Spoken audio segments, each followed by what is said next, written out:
오늘 우리에게 주시는 하나님의 말씀은 호세아서 4장 1절에서 6절까지의 말씀입니다. 호세아서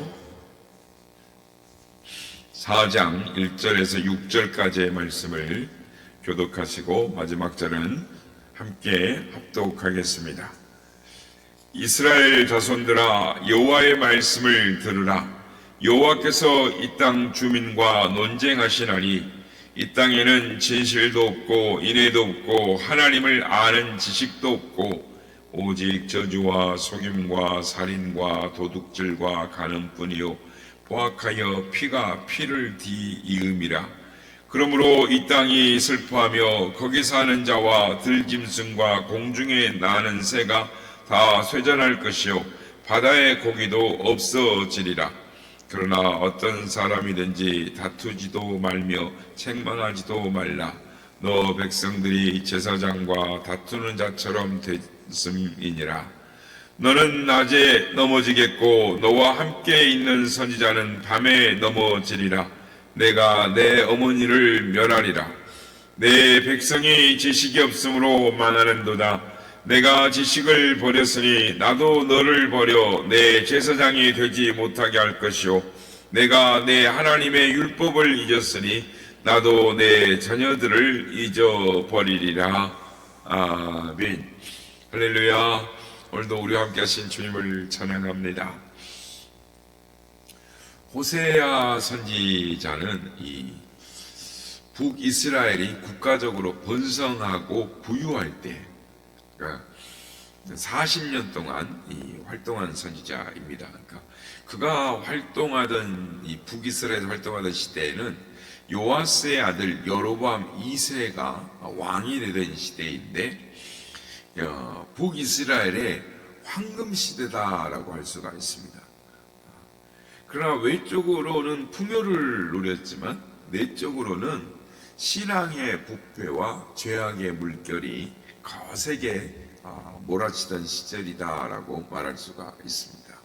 그래서 호세아는 이스라엘의 진실도 없고 인애도 없고 하나님을 아는 지식이 없다라고 탄식하며 그의 말씀을 선포를 시작하고 있습니다. 오늘 보면 1절과 6절 말씀입니다. 이스라엘 자손들아, 여호와의 말씀을 들으라.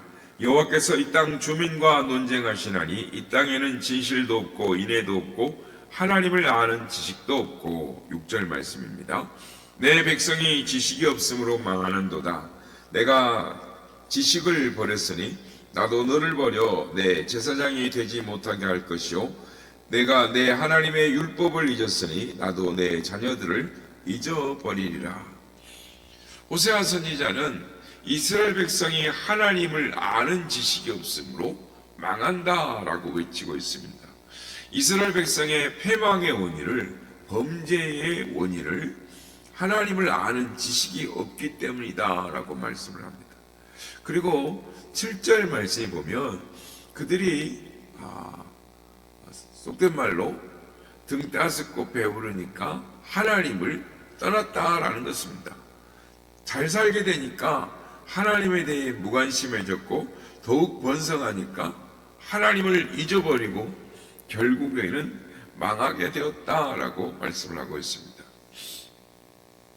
그런데 이스라엘 백성들이 이렇게 된 원인을 계속적으로 말씀을 하고 있습니다. 그것은 하나님을 아는 지식이 없기 때문이다라는 것입니다. 오늘 이 시간에는 호세아 선지자가 이스라엘 백성들에게 외치는 이 외침, 하나님을 아는 지식이 없기 때문이다. 이 말씀을 통해서 우리 자신을 돌아보고 교훈을 얻는 시간이 되기를 소망합니다. 오늘 보면 1절 말씀 보면 하나님께서 이스라엘 백성들과 뭐 하신다고 합니까? 논쟁을 하신다고 합니다. 이스라엘 백성들에게 진실도 없고 인애도 없고 하나님을 아는 지식도 없다라고 하나님이 탄식을 하신다라는 것입니다. 여러분, 신앙에는 세 가지의 속성이 있어야 합니다. 첫째는 진실입니다. 그러니까 신앙생활하는 데는 반드시 필요한 요소가 진실입니다. 그러니까 신앙생활이란 절대자이신 하나님과 관계 맺는 생활이기 때문에 진실이 꼭 수반되어야 하는 것입니다. 그것이 없으면, 그러니까 진실이 없으면 신앙의 관계가 성립이 되지를 않습니다. 그런데 이 백성에게 뭐가 없다고 그럽니까? 진실이 없답니다. 그러니까 진실은 아무리 가까운 사람이라고 할지라도 아닌 것은 아닌 것이다 라고 말할 수 있는 것이 진실입니다. 그리고 설령 그것을 인정하면 자기에게 손해가 온다고 할지라도 옳은 것을 옳다라고 말하는 것, 그것이 진실입니다. 그런데 이스라엘 백성들에게는 이 진실이 없는 것입니다. 그들 마음속에 무엇이 있는가 하면 2절에 보면 그들 마음속에 오직 저주와 속임과 살인과 도둑질과 간음뿐이요 포악하여 피가 피를 뒤이음이라 라고 말씀을 합니다. 그러니까 피가 피를 뒤잇는다라는 말은 계속적인 이 보복이 일어난다라는 것입니다. 그러니까 이쪽에서 저쪽을 죽이면 저쪽에서도 이쪽을 죽인다라는 것이죠. 그래서 결국 계속해서 피를 흘리게 되는 것입니다. 이게 이스라엘 백성들의 당시의 모습이었습니다. 요즘 같은 시대인 것이죠. 반드시 받은 대로 돌려주는 세상, 아니 더 이렇게 되갚는 세상이라는 것이죠. 그러나 이 나라가 얼마나 삭막하고 거칠었을까요? 이 백성들이 복을 받을 수 있겠습니까? 진실이 없는 곳에는 하나님이 함께 하시지 않습니다. 이것은 개인도 그렇고 나라도 그렇고 교회도 마찬가지인 것입니다. 진실이 없는 곳, 그것은 하나님으로부터 외면을 당하는 것입니다. 그래서 인도의 간디를 가끔가다 말을 합니다. 무슨 말이냐면 진실의 대명사로 이야기하는 것이죠. 그가 기독교인이 아님에도 불구하고 그가 뭐라고 말했냐면, 내가 한마디 거짓말을 해서 평생 원했던 이 나라의 독립이 이루어진다고 해도 나는 거짓말을 할 수가 없습니다. 왜냐하면 거짓말 위에 세워진 나라는 곧 무너지고 말기 때문입니다 라고 말을 했습니다. 인생을 단기적으로 보면 요령이나 거짓으로 승리하고 출세할 수 있습니다. 그러나 좀 길게 이렇게 평생으로 이렇게 내다보면 결코 거짓으로는 승리할 수 없다는 것을 우리는 잘 압니다. 거짓은 오래가지를 않습니다. 거짓은 더욱이 주님이 싫어하시는 것입니다. 그래서 하나님은 이 백성이 진실이 없다라고 탄식하고 계십니다. 둘째는 인애가 없다라고 탄식을 하십니다. 그러니까 인애가 무엇일까? 인애는 하나님 사랑, 이웃 사랑입니다. 그러니까 십계명을 요약하면 하나님 사랑, 이웃 사랑이 되는 것이죠. 그런데 이 백성들에게 인애가 없습니다. 하나님을 사랑하는 마음도 없고 이웃을 사랑하는 마음도 없습니다. 오직 저주와 살인과 도둑질과 간음과 포악하여 피가 피를 뒤잇는 것입니다. 그러니 그 나라 그 백성이 무슨 복을 받고 살겠습니까? 그래서 하나님이 탄식하십니다. 오늘 우리들에게도 인애가 없으면 주님은 탄식하시는 것입니다. 그런데 여기 인애라는 단어는 구약 성경의 중요한 단어 중에 한 단어입니다. 그러니까 이 원어로 헤세드라고 씁니다. 그러니까 인애가 없다 그러면 너희에게 헤세드가 없다라고 말씀하는 것이죠. 근데 이것을 그냥 사랑이라고 번역하기는 조금 뜻이 부족해요. 그러니까 이 헤세드는 강한 의미를 가진 말인데, 그러니까 목숨을 건 책임지는 사랑이라고 말할 수가 있습니다. 그러니까 이 단어가 사용되는 이 곳이 여호수아 2장에 나오는데, 여리고를 정탐하던 두 정탐꾼이 여리고 사람들에게 발각이 되어서 그때 여리고성의 기생 나합이 두 사람을 숨겨주고 이 수색하는 자들을 뒤로 따돌립니다. 그런 후에 이 두 사람에게 라합이 뭐라고 말하냐면, 내가 당신들을 선대한 것처럼 당신들도 우리 가족에게 선대해 주십시오라고 요청을 합니다. 이때 이 선대라는 말이 이 인애라는 단어인 것이죠. 그러니까 나에게 손해가 올 줄 알고 목숨을 걸고 상대방을 지켜주고 보호해 주는 것, 이것이 바로 인애인 것입니다. 성도 여러분, 하나님께서 교회를 평가하시는 기준이 무엇일까요? 하나님께서 교회 건물이 얼마나 웅장한가, 그 교회 사람들이 얼마나 열심히 모이는가, 그것을 보시지 않습니다. 하나님은 교회 성도들이, 아니 교회가 서로에게 정직하며 책임지는 사랑을 나누고 있는가를 보시는 것이죠. 얼마나 진실한 사랑을 하는가, 그리고 서로에 대해서 얼마나 믿을 수 있는 존재들인가, 그것을 보는 것입니다. 오늘날 교회는 어떻습니까?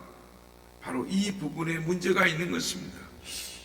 진실이 없고 인애가 없기에 능력이 나오지 못하고 축복이 임하지 못하는 것입니다. 오늘날 교회에 가보면 사람들이 사랑이 없다고 말합니다. 어렵고 힘들 때 인애가 없습니다. 그러니까 몇 명 모여서 인사하고 밥 먹고 그리고 그냥 오는 거예요. 그리고 뭐 프로그램 있으면 프로그램 가서 안에서 활동하다가 그러고 가는 거예요. 서로가 서로에 대해서 더 알려고 하지도 않고 알기를 원하지도 않고 신방하는 것도 꺼려하고 싫어하는 것입니다. 기도 제목 나누는 것도 힘들어합니다. 오늘 말씀을 통해서 하나님은 우리에게 진실된 성도가 되고 인애를 베푸는 성도가 되라라고 요구하고 계시는 것입니다. 바라기는 우리 교회가 이런 교회가 되기를 예수님의 이름으로 축복합니다. 마지막으로 하나님은 이스라엘 백성들이 하나님을 아는 지식이 없다라고 탄식을 하십니다. 오늘 본문 1절과 6절 우리가 봤습니다. 하나님을 아는 지식이 없고 하나님을 아는 지식이 없으므로 망하는도다 라고 외칩니다. 여기서 호세아 선지자는 하나님에 대하여 아는 지식이다 라고 말하지 않습니다. 여러분, 하나님에 대하여 아는 지식과 하나님을 아는 지식은 엄연히 다릅니다. 하나님에 대하여 아는 것은 하나님에 대하여 지식적으로 아는 것을 말합니다. 그러니까 하나님에 대한 신학적인 지식을 말합니다. 그러나 하나님을 아는 것은 직접 하나님을 겪어서 아는 것입니다. 그러니까 하나님과 개인적인 친밀성을 가지고 아는 것을 말하는 것입니다. 우리가 어떤 사람을 안다고 말할 때 그 사람에 대해서 아는 것과 그 사람을 아는 것은 다른 것입니다. 그러니까 그 사람에 대해서 안다라는 것, 나는 그 사람을 알지만 그 사람은 나를 모를 수가 있는 것입니다. 더욱 중요한 것은 설령 서로가 안다고 할지라도 친하지 않는 것입니다. 서로 이름은 알고 인사는 나누는데 그 이상은 모르는 것이죠. 친하지 않습니다. 그러나 하나님을 안다라고 하는 것은 내가 하나님을 아는 것처럼 하나님도 나를 아는 것입니다.